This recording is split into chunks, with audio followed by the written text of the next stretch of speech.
How to save Canva design, a tutorial video for beginners. Watch this. Guys, this is Erling TV channel.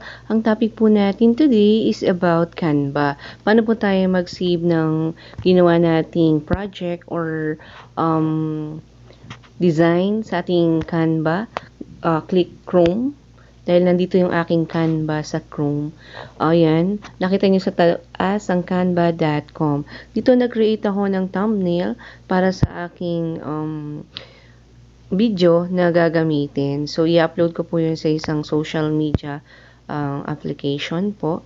Ito, nakakreate na ako ng Messenger Updates 2025 Ask Meta AI. So, dito ako gumagawa ng thumbnail. So, paano ko po siya isi-save? So, ganito lang yung way or quick na pag-save ng ating design or layout. Check nyo tong arrow up na to download. Click this. So, dito may option. Share link, download, email, print, Canva. So, dahil ida-download natin, click natin ang download. As you can see, meron tayo ditong file type. So, check natin. PNG. So, ito yung suggested sa akin, PNG. Pero, ang ginagamit ko ay JPG or for best for sharing. So, picture format po siya. So, if you want, meron ding PDF standard, PDF printing, ayan, MP4 video, GIF. So, dahil picture siya, JPG ang pindutin mo. Best for sharing. Click this.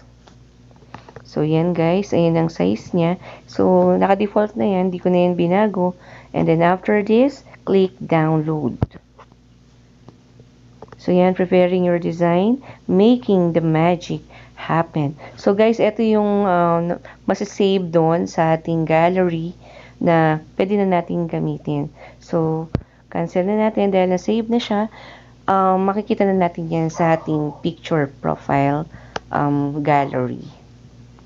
Kung nagkaroon ka na additional information regarding Canva, pakiclick na rin po ang subscribe button and i-click na rin po ang notification bell para updated po kayo sa latest tutorial video ng Erling TV dito sa YouTube. Again guys, this is Erling. Have a good day po. Bye!